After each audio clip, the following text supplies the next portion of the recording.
Hey everybody, welcome back to Active Self-Protection Extra. It's Suck Less Saturday. Do you use the house howitzer? Today's video is brought to us by Barrel Block.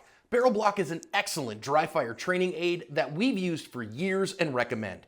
It provides an easy to see indicator that your firearm is empty and safe for dry practice. It comes in all service calibers and can be installed and removed in seconds without disassembling your gun. It's an inexpensive, easy way to give more margin for safety, so go pick one up today. All right, so this is my favorite time of year. It's fall, all the colors are changing. Most of the leaves are already gone for us, but pheasant season has been a big thing. The shotgun has always been my favorite gun. We got to teach a little bit of shotgun at the Active Self-Protection National Conference, and one of the things that people really struggle with when it comes to a self-defense gun, or even when we're out hunting, is reloads with your shotgun. So this week we're going to talk about how do we reload a gun. We're going to go from a self-defense perspective here, is more so than a hunting perspective. But the way that I've got my gun set up here is that I've got these are all dummy rounds. So there's no primers in them. They're weighted in there with a little bit of wax. And so they feel pretty much the regular size and weight of a 12 gauge shell here. But I've got a piece of Velcro here on the side of my gun, and this mounts on it. This is something that you can get from Wilderness. They're pretty awesome. These things seem to last forever. I've had this one for a couple years, and the elasticity is really stuck in there, where some of the other ones don't. I know there's some plastic ones out there that work pretty well too. So, I mean, you do you. This isn't a gear review by any means, but something along these lines so that you've got some rounds on the side of your gun, like so. So I can shoot this gun all day long. These things are gonna stay in there. And I'm not going to shoot all day long in a self-defense scenario. Those are usually over pretty quick, but these are going to hold up and give me some rounds to reload. Now, the typical rule of thumb in the shotgun world is shoot one, load one, shoot two, load two, that kind of thing. Load up during the lulls if you have a lull, but that's kind of how we do it in classes too. If we shoot two, we're going to load two. But the challenge is folks don't know how to load in a lot of cases where they can do it effectively. So I'm going to show you something that Rob Haught taught me a while back that has worked very, very well.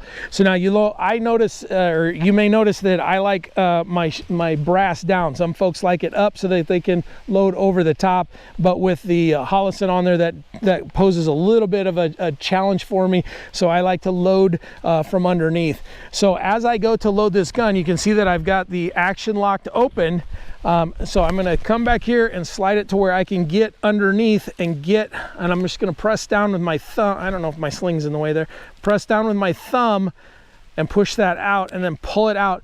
Now I cup this shell like so. So it's between my trigger finger on my support hand and my pinky, and then it's supported there. So it's really cupped. And then what I'm going to do is I'm going to come underneath and drop it in there. Then all I got to do is hit that. Then the same thing from the underneath. I push to where my thumb is inside there just far enough that you can hear it click, and then it's not going to come back. If you just pushed it about halfway in, the thing's going to come right back out at you, or you're going to foul your gun up a little bit more. Right? That is literally all it takes to reload the gun. So then we do all of our pew pew pews. The gun is going to do its thing and unload those.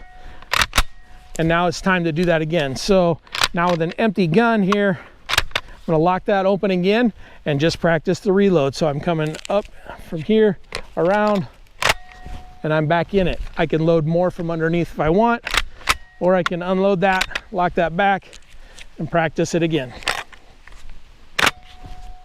Now the idea is that we try to keep our firing hand on the gun at all times, so that if the worst happens, we can do what we've got to do, and we can maintain control of that gun. And doing all of our work with our support hand helps make things go a little bit quicker. I'm going to do it from this side once so you can kind of see how that works.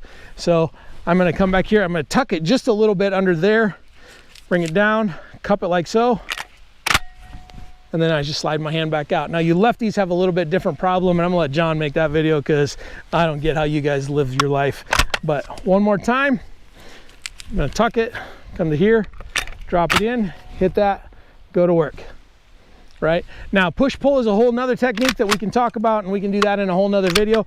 But for this week, your assignment, if you're a shotgun guy, if you've got a side cuff like this that you want to use, there's also the butt cuff thing that will sit back here. That's a whole different game, and coming from underneath is a little bit of a challenge. So there you got to come from over the top, and then you just slide it in like so. Typically, you'll hit that. It'll close right for you. Everything is good. That's one of the things I really like about this bigger charging handle there. All right, hopefully that makes some sense. Hopefully you have some fun. Hopefully you have a cool shotgun like I do from the Van Comp guys. If you don't, give them a look. Have fun with that. We'll see you next week.